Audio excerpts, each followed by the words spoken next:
여러분 안녕하십니까. 11시 코로나19 통합 뉴스를 시작합니다. 올해 영치 기준 국내 신규 확진자는 594명 늘어서 누적 확진자 수는 38,755명으로 집계됐습니다. 국내 발생은 566명, 해외 유입은 28명입니다. 잠시 뒤 서울시의 코로나19 관련 브리핑이 있을 예정입니다. 먼저 박광식 의학 전문 기자와 함께 이야기 나누겠습니다. 자, 원래 이제 수요일하고 금요일이 이제 중대본의 브리핑이 있는 날이고요. 월, 화, 목은 이제 서울시의 브리핑인데 이제 상황이 엄중하기 때문에 전해드리고 있습니다. 오늘 국내 상황부터 좀 정리를 해볼까요? 네, 말씀하신 것처럼 신규 확진자가 오늘 594명이 나왔습니다. 구체적으로 국내 발생이 566명이고요. 해외 유입이 28명입니다. 지금까지 국내 누적 확진자도 38,755명, 네. 이제 4만 명에 근접해 가고 있습니다. 지금 현재 치료를 받고 있는 국내에서 격리 중인 환자 수가 중요한데요. 지금 8,500명이 넘었고요. 이 중 증세가 심각한 위중증 환자의 숫자도 134명입니다. 하루 새 8명이 늘은 수치고요. 또 어제 3명이 돌아가셔서 지금까지 누적 사망자는 552명으로 집계되고 있습니다. 국내 발생을 좀 지역별로 살펴보도록 하겠습니다. 서울이 212명, 그리고 경기 146명, 울산 61명, 인천 27명, 그리고 부산 25명 등의 순입니다. 어제 좀 특이했던 점을 하나 보면요. 검사 건수가 주말보다 더 줄었다는 겁니다. 아, 그래요? 11,949명이 검사를 받아서 594명이 확진된 건데요. 단순 검사 건수당 확진율만 보면은 4.9%입니다. 네. 지난주 원래 보면은 하루에 2만 명 넘게 검사를 받기도 했고요. 그리고 심지어 주말조차도 14,000명 넘게 검사를 받았었는데 알겠습니다. 이 평일 월요일 검사 건수가 11,000명대라는 건 너무 적습니다. 자, 현장으로 가보겠습니다. 박유미입니다. 12월 8일 서울시 코로나19 대응 상황을 말씀드리겠습니다. 코로나19 발생 이후 서울시에서 103번째, 104번째 사망자가 발생하였습니다. 103번째 분은 80대 서울시 거주자로 기저질환이 있었으며 11월 27일 확진 판정을 받고 치료 중 12월 7일 사망하셨습니다. 104번째 분은 50대 서울시 거주자로 기저질환이 있었으며 12월 6일 사망하셨고 사망 이후 7일 코로나 검사에서 확진 판정을 받으셨습니다. 삼가 고인의 명복을 빌며 유가족께 깊은 위로의 말씀을 드립니다. 서울시 코로나19 발생 현황입니다. 12월 8일 0시 기준 코로나19 서울시 확진자는 전일 0시 대비 214명이 늘어서 1,663명으로 3,530명이 격리 중이며 현재 7,029명이 완치 판정을 받고 퇴원하였습니다. 12월 7일 기준 총 검사 건수는 9,292건이며 12월 6일 총 검사 건수 7,245건 대비 당일 확진자 수는 214명으로 양성률은 3%입니다. 신규 확진자 214명은 집단 감염 48명, 확진자 접촉 104명, 감염 경로 조사 중 60명, 해외 유입 2명입니다.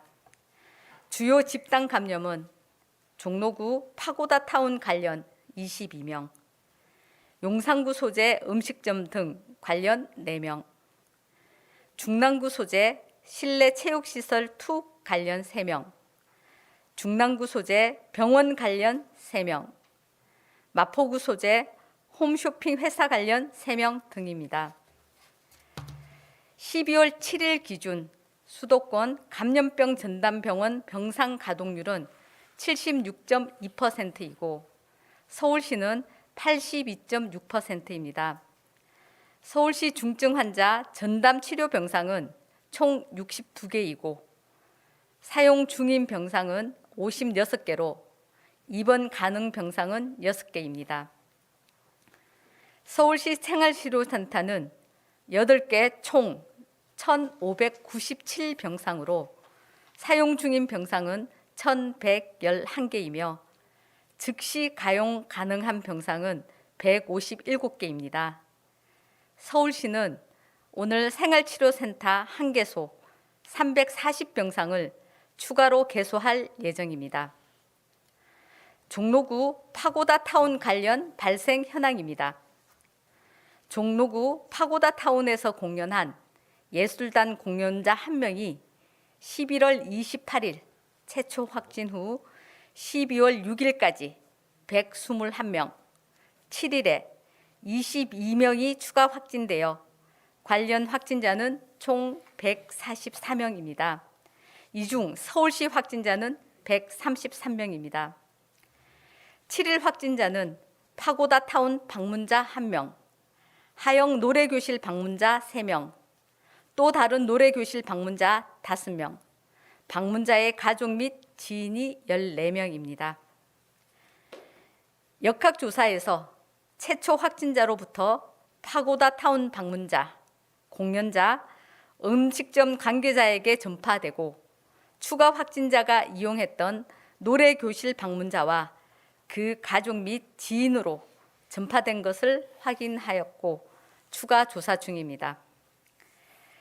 11월 20일부터 30일까지 종로구 파고다 타운 샘물 노래교실 세시봉 7080 라이브 센터를 방문한 사람들은 검사를 해주시기 바라고 11월 22일에서 12월 2일까지 종로구 샘물 노래교실, 하영 노래교실, 효사랑 본부 방문자, 그 다음 11월 16일부터 12월 2일까지 동대문구 청량리동 소재하고 있는 사가기획 방문자, 11월 30일부터 12월 4일까지 동대문구 용두동 소재 JJ 라이브 카페 방문자, 11월 20일부터 12월 4일까지 종로구 하나 이발관 방문자는 가까운 보건소 선별진료소에서 검사를 신속하게 받으시기 바랍니다. 서울시에서는 탁돌공원 일대 노래교실과 이발관, 동대문구 소재 노래교실 등 다중이용시설을 이용을 통해 지속적으로 감염이 노출이 되고 있다고 판단되어 오늘부터 선제 검사를 실시할 예정입니다. 용산구 소재 음식점 등 관련 발생 현황입니다. 용산구 웨스턴 라운지, 투페어, 다이스, KMGM 업소 방문자 1명이 4일 최초 확진 후 6일까지 14명, 7일에 4명이 추가 확진되어 관련 확진자는 총 19명입니다. 7일 확진자는 투페어 방문자의 가족 4명입니다. 해당 시설 관계자 등 접촉자를 포함하여 총 114명에 대해 검사하였고 최초 확진자를 제외하고 양성 18명, 음성 53명, 나머지는 검사 진행 중입니다.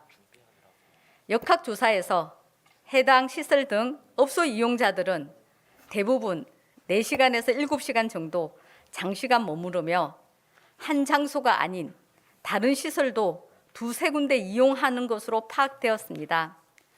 최초 확진자로부터 웨스턴 라운지, 투페어, 다이스, KMGM의 다른 방문자에게 전파되고 추가 확진자가 이용한 젠틀 레빗 방문자와 확진자의 가족으로 또 추가 전파된 것으로 확인되어 추가 조사 중입니다.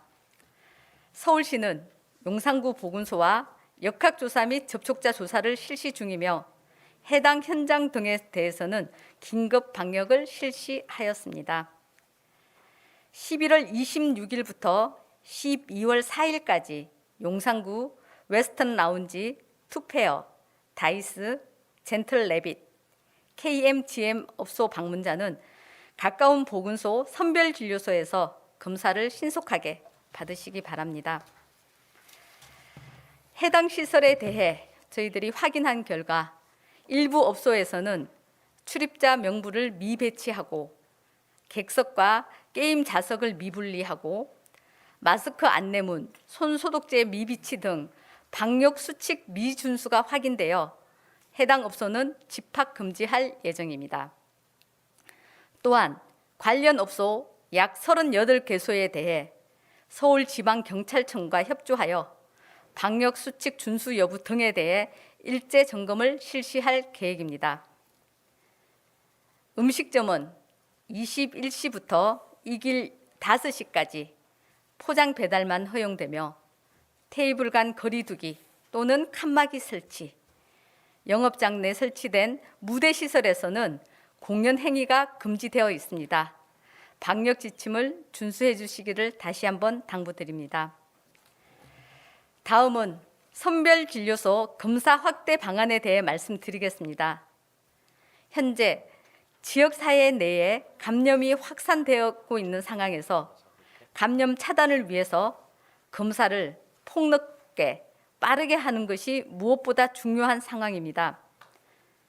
서울시는 검사 확대를 위해 보건소 선별진료소 운영 시간을 평일에는 오후 9시까지, 주말에는 오후 6시까지 연장하여 운영할 계획입니다. 또한 그간 운영이 중단되었던 드라이브 스루 선별진료소를 설치하여 시민들이 쉽게 접근하여 검사 받으실 수 있도록 준비하겠습니다. 그리고 증상이 없더라도 검사를 원하는 시민들은 7개 시립병원에 방문하시면 누구나 무료로 선제 검사를 받으실 수 있습니다. 서울시의 일반 시민 선제 검사를 적극 활용하여 의심되면 바로 검사 받으시길 요청드립니다. 시민 여러분, 오늘 0시부터 12월 28일까지 사회적 거리 두기 2.5단계가 시행됩니다. 지금 우리가 거리 두기로 코로나19 확산세를 끊지 못한다면 사회생활을 전면 제한하는 최후의 조치밖에 남지 않게 된 상황입니다.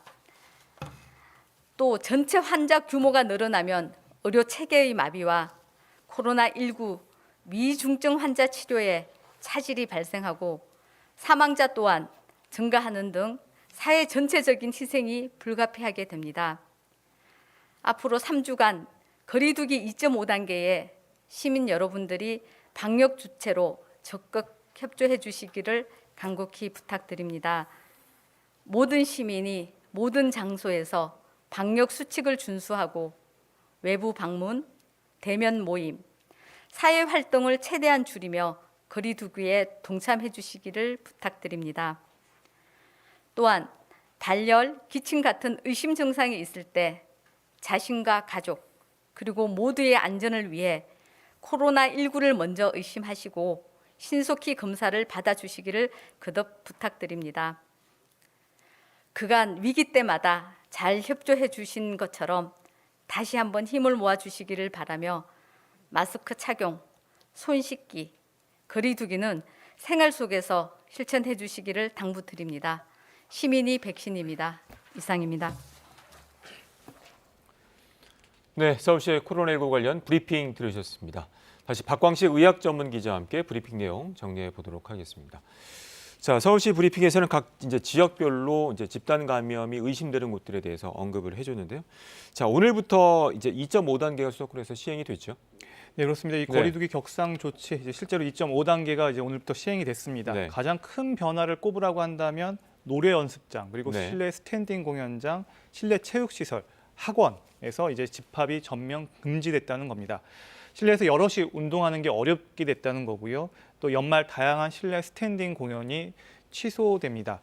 이 밖에도 2.5단계로 격상이 되면서 영업시간 제한 시설도 더 확대가 되는데요. 네. 영화관이나 PC방, 그리고 오락실, 멀티방, 독서실, 또 스터디 카페, 놀이공원, 상점, 마트, 백화점 등은 밤 9시 이후로 운영이 중단됩니다. 네. 그리고 수도권 카페들은요, 앞으로 포장 배달만 또 허용이 되고요. 또 음식점의 경우는 밤 9시 이후로는 포장 배달만 해야 됩니다. 또 결혼식장이나 장례식장 등은요, 50명 미만으로 인원이 제한되고요. 또 학교의 경우도 지금 밀집도를 3분의 1로 제한돼야 되기 때문에 네. 지금 등교 일정들이 많이 조정이 됐을 것으로 보입니다. 또 종교활동의 경우에요, 예배나 법회, 미사 등 이런 것들도 다 비대면으로 드려야 하고요. 직장의 경우 인원의 3분의 1로 재택근무가 지금 권고가 됩니다. 네, 알겠습니다. 자, 오늘 중대본의 회의가 있었는데 모두 발언에서 보건복지부 차관의 언급이 있었는데요. 확진자 비율도 증가를 했고 또 감염 경로를 모르는 비율도 많이 높아졌다면서요. 네, 그렇습니다. 이 강도태 차관이 네. 오늘 모두 발언을 진행을 했는데요. 이 확진자 수가 여전히 600명대 전후에서 줄어들지 않고 있다고 네. 언급을 했습니다. 이 감염 경로가 불명확한 확진자도 전체의 26%에 달하고요. 검사 중 이 확진자의 비율 이게 상당히 중요한데 네. 4배 늘었다는 겁니다. 실제로 그 10월하고 11월에 이 검사한 사람 중에서 네. 확진되는 비율이 1%에 불과했는데 이제 12월 들어서는 이게 4%로 급증을 한 겁니다. 강 차관은 사회적 거리두기가 제대로 실천되지 못한다면 이 수도권 대유행은 물론 이 전국적 대유행으로 이어질 수밖에 없다고 경고를 했습니다. 감염 확산세를 차단하기 위해서 정부도 이 선제적인 진단 검사를 대대적으로 확대하고요. 또 중환자 병상 확보에 차질이 없도록 이 역량을 집중하겠다고 밝혔는데요. 문제는 현재 감염 추세가 꺾이지 않는다면 그렇죠. 우리 의료 체계가 버티기 어렵다는 겁니다. 그렇게 되면 코로나19 환자 치료뿐만 아니라 응급, 중증, 다른 질환의 환자분들조차도 제대로 된 치료를 받기가 어렵습니다. 당분간 일상의 모든 접촉을 최소화해야 할 때입니다. 네. 자, 앞서 이제 서울시 브리핑에서도 이제 중환자 병실에 대한 확보 대책들이 언급이 됐는데 현재 병상 상황은 어떻습니까? 네, 이 중앙정부나 지자체 전문가들이 가장 우려하는 부분인데요. 방금 앞서 보신 네. 서울시 브리핑에서도 서울시에는 이제 중환자 병상이 6개밖에 6개. 남아있지 않다라고 네. 언급을 했습니다. 일주일간 매일 600명 안팎의 확진자가 매일 발생하면서 지금 급속하게 병상 수가 줄어들고 있습니다. 벌써 국내 치료 중인 그러니까 격리 중인 환자 수가 앞서 언급했지만 8,500명이 넘었습니다. 네. 불과 이틀 새 1,000명이 늘어난 거고요. 일단 12월 7일 기준으로 살펴보면 국내의 코로나19 관련 중환자실은 전국에 45개밖에 안 남아 있습니다. 네. 아직 여유가 있다고 생각하실 수도 있지만 상황은 심각한데요. 중환자실을 실제로 지역별로 보면요. 뭐 전남, 충남, 대전은 쓸 수 있는 중환자 병상이 아예 없고요. 네. 지금 서울조차도 6개, 경기도도 1개 정도밖에 남아 있지 않은 상황입니다. 또 일반 병실은 한 1,400병상이 남아 있다고는 하는데요. 지역별로 보면 이것도 그렇게 여유가 있는 상황이 아닙니다.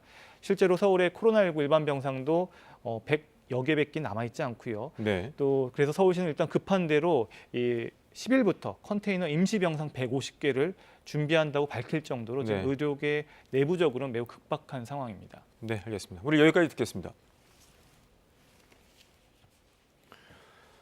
정부가 최대 4,400만 명의 국민이 접종받을 수 있는 양의 코로나19 백신을 확보했다고 밝혔습니다. 국제 백신 공동 구매 프로젝트인 코백스 퍼실리티와 이 다국적 제약사를 통해서인데요. 내년 초부터 국내에 도입됩니다. 보도에 양민철 기자입니다. 정부가 해외 코로나19 백신을 코백스 퍼실리티를 통해서 1,000만 명분, 다국적 제약사들과의 개별 협상을 통해 3,400만 명분 선구매한다고 밝혔습니다. 앞서 정부는 전 국민의 60%가량인 3천만 명분의 백신을 확보하겠다고 밝혔는데 백신 개발이 끝나지 않은 점, 접종 과정의 부작용 등을 고려해 1,400만 명분의 여유분을 더 확보했다고 설명했습니다. 이번에 개별 협상으로 확보한 코로나19 백신은 제약사별로 아스트라제네카 1,000만 명분, 화이자 1,000만 명분, 모더나 1,000만 명분, 얀센 400만 명분입니다. 반면 코백스 퍼실리티를 통해 도입될 1,000만 명분의 백신 제약사 3곳은 공개되지 않았습니다. 확보된 백신은 내년 2월쯤부터 차례로 도입될 예정이나 접종 시기는 국내 코로나19 상황과 해외 접종 상황 등을 종합적으로 고려해 결정됩니다. 접종 대상은 고령층과 만성질환자, 집단시설 거주자 등 코로나19 취약계층과 함께 의료기관, 요양시설 종사자, 경찰, 소방공무원 등 사회 필수 서비스 인력이 우선 접종 권장 대상으로 검토 중입니다. 다만 어린이와 청소년 등에 대해선 제약사들의 임상 자료가 부족해 추후 자료가 확인된 이후 접종 여부를 별도로 정한다는 방침입니다. 정부는 백신 예방접종에 앞서 저온 유통 등 각 백신의 유통 보관 체계와 짧은 유효기간 등을 고려해 백신 예방접종 세부 전략을 준비할 방침입니다. KBS 뉴스 양민철입니다. 오늘 세계 최초로 영국에서 코로나19 백신 접종이 시작됩니다. 80세 이상 고령자와 의료진이 우선 접종 대상인데요. 백신에 대한 일부 불신 여론도 있는 가운데 세계보건기구는 백신 접종을 강요하기보다 올바른 정보를 제공해야 한다고 권고했습니다. 베를린 유광석 특파원이 전해왔습니다. 영국 전역의 50개 병원에서 오늘 코로나19 백신 접종이 시작됩니다. 독일 바이오엔테크와 미국 화이자가 공동 개발한 백신입니다. 80세 이상 고령층이 첫 접종 대상입니다. 이후 요양원 직원과 의료진들이 접종을 받게 됩니다. 첫 번째 접종 3주 뒤에 두 번째 접종이 이뤄집니다. 영국은 현재까지 2천만 명이 맞을 수 있는 4천만 개의 백신을 구입했습니다. The whole purpose of the vaccine is to protect people from COVID so we can get lives back to normal. 독일도 유럽연합 차원의 백신 승인에 대비해 접종 우선순위를 정했습니다. 영국과 마찬가지로 80세 이상 양로원, 요양원 거주자, 의료진의 순서입니다. 860여만 명으로 추산되는데 이들에게 우선 접종할 경우 중증 환자가 되거나 사망할 위험을 최대한 막을 수 있을 것으로 독일 정부는 기대합니다. 각국마다 백신에 대한 부정적 인식도 존재하는 가운데 세계보건기구는 백신 접종을 강요하기보다 올바른 정보를 제공해야 한다고 밝혔습니다. 사람들에게 데이터와 혜택에 대한 정보를 제공해 스스로 결정하도록 하는 게 훨씬 좋다는 겁니다. WHO는 다른 감염병 백신들이 개발된 뒤에도 계속해서 효능을 개선해 왔다며 코로나19 백신에 대한 연구도 계속돼야 한다고 강조했습니다. 베를린에서 KBS 뉴스 유광석입니다. 지금부터는 지역 상황 알아보겠습니다. 대전에서는 14명이 코로나19 확진 판정을 받았습니다. 대전의 한 맥주집과 관련해 6명이 추가로 확진이 되면서 누적 확진자가 60명이 됐는데요. 아산 경찰대에서도 재학생이 확진 판정을 받으면서 전교생에 대한 전수검사에 들어갔습니다. 보도에 이정은 기자입니다. 대전 관평동에 있는 한 맥주집을 매개로 한 집단 감염이 열흘 넘게 이어지고 있습니다. 어젯밤 늦게 관련 확진자 6명이 추가되면서 누적 확진자는 모두 60명이 됐습니다. 추가된 확진자들은 지난달 26일 해당 맥주집을 방문한 손님들입니다.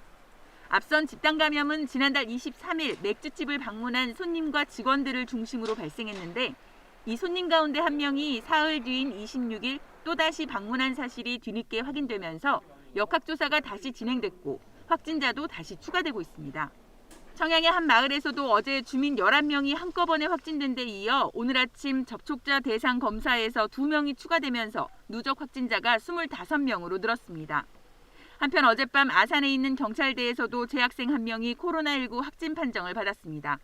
해당 학생은 고열 등 자가 증상이 나타나 검사를 받은 것으로 알려졌습니다. 경찰대 측은 오늘부터 예방적 차원에서 전교생 300여 명을 전수검사할 계획이라고 밝혔습니다. 이렇게 코로나19 확산세가 계속되면서 대전과 세종, 충남은 오늘부터 사회적 거리 두기 2단계가 적용됩니다. KBS 뉴스 이정훈입니다. 전북에서는 현대차 전주 공장과 관련한 코로나19 확진자가 계속 늘고 있습니다. 이 사회적 거리 두기 2단계 적용 지역도 전북 12개 시군으로 확대됩니다. 취재 기자 연결합니다. 이화연 기자, 전북 상황 전해주시죠. 네, 현대차 전주 공장 관련한 코로나19 확진자가 8명 더 나왔습니다. 지난 5일 첫 확진자가 나온 뒤 어제까지 공장 직원 등 1,900여 명을 전수 조사한 결과인데요. 이로써 현대차 전주 공장 관련 확진자는 모두 16명으로 늘었습니다. 현대차 전주 공장은 확진자가 계속 늘어나자 어제 하루 중단했던 조업을 오늘도 하지 않기로 했습니다. 코로나19 전담 병원인 군산의료원 직원 중에서도 확진자가 나왔습니다. 전라북도 보건당국은 같은 병동에서 근무한 직원들의 감염 여부를 조사하고 격리 조치했습니다. 주말 이후 어제와 오늘 아침까지 전북의 코로나19 확진자가 16명 추가되면서 누적 확진자는 460명입니다. 이에 따라 전북 대부분 시군으로 사회적 거리 두기 2단계 조치가 확대됩니다. 유흥시설의 운영이 중지되고 카페와 음식점, 실내 체육시설 등의 운영도 제한됩니다. 전라북도는 지역 내 모든 다중이용시설의 방역 수칙 이행 여부를 점검하고 확진자 증가에 대비해 추가 병상을 확보하기로 했습니다. 지금까지 전주에서 KBS 뉴스 이화연입니다. 울산 남구 요양병원과 관련한 코로나19 확진자가 103명으로 늘었습니다. 이들은 환자와 요양보호사의 가족들로 이 병원 밖으로 N차 감염이 현실화되고 있습니다. 보도에 주아랑 기자입니다. 울산 남구의 요양병원 관련 코로나19 확진자가 오늘 4명 추가로 발생했습니다. 최근 요양병원을 퇴직한 요양보호사인 울산 258번 확진자의 가족 2명과 다른 퇴직 요양보호사의 지인 1명, 그리고 요양병원 퇴원 환자인 320번 확진자의 가족 등입니다. 이로써 울산 요양병원 관련 코로나19 확진자는 모두 103명으로 늘었습니다. 이 병원에서는 지난 5일 60대 여성 보호사가 첫 확진된 이후 6일에는 38명이, 또 어제는 60명이 추가로 확진되는 등 환자와 병원 종사자 등이 연쇄 감염을 일으켰습니다. 특히 어제 병원 종사자 확진자의 가족 등 4명이 확진 판정을 받은 데 이어 오늘도 가족과 지인 등 외부 접촉자 4명이 확진으로 판정돼 병원 밖으로 N차 감염이 확인되고 있습니다. 10층짜리 건물인 이 병원은 지난 6일부터 건물 전체를 격리하는 코호트 조치가 내려졌습니다. 울산시는 확진자들 가운데 중증 환자들은 울산대 음압병실로, 경증 환자들은 생활치료센터로 각각 옮기고 있지만 병상이 부족해 어려움을 겪고 있습니다. 한편 울산시도 오늘 0시부터 오는 28일까지 3주간 사회적 거리 두기를 2단계로 격상했습니다. KBS 뉴스 주아랑입니다. 다음 소식입니다. 공수처법 개정안이 야당 반발 속에 국회 법사위 안건조정위원회를 통과했습니다. 법사위 안건조정위원회는 오늘 오전 회의를 갖고 전체 위원 6명 중 4명의 찬성으로 공수처법 개정안을 처리했습니다. 개정안은 공수처장 추천위원회 의결 정적수를 기존 7명 중 6명에서 3분의 2로 완화하도록 했는데 최근 상황에 비춰보면 사실상 야당의 거부권을 무력화하는 내용입니다. 국민의힘 의원들이 법사위 회의장 밖에서 항의 시위를 벌이는 등 거세게 반발했습니다.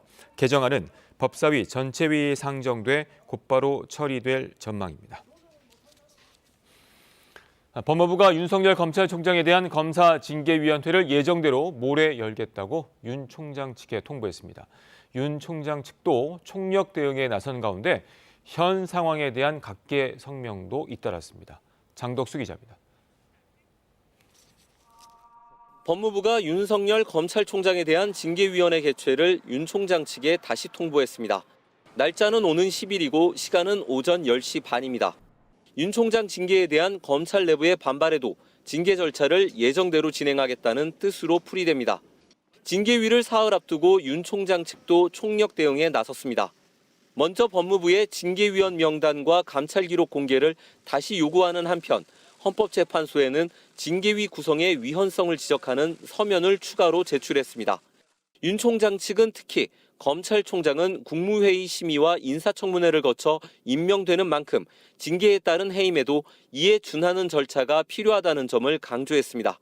이와 관련해 헌재는 윤 총장 측이 청구한 헌법소원의 적법성 판단을 위해 지정재판부 구성 절차에 들어간 것으로 전해졌습니다. 관건은 시간입니다. 헌재가 오늘과 내일 중으로 가처분 판단을 내릴 수 있을지는 미지수입니다. 이에 따라 윤 총장 측도 징계 이후 법원 소송 전까지 염두에 두며 대응 전략을 짜는 것으로 알려졌습니다. 이런 가운데 현 상황에 대한 각계의 성명도 잇따르고 있습니다. 천주교는 윤공희, 김희중 대주교 등 사제와 수도자 등 3,900여 명이 참여한 선언을 발표하고 윤 총장이 검찰개혁의 최대 걸림돌이 됐다고 비판했습니다. 이들은 특히 검찰 독립은 검찰의 독점권을 포기할 때 시작된다며 검찰은 명예회복을 위해 새로 태어나는 고통을 감수해야 한다고 촉구했습니다. 반면 서울대 교수 10명은 현재 갈등의 본질이 검찰을 권력에 예속화하려는 것이라고 비판하고 견제와 균형을 강조했습니다. KBS 뉴스 장덕수입니다. 코로나19 통합 뉴스룸은 잠시 12시에 이어집니다. 고맙습니다.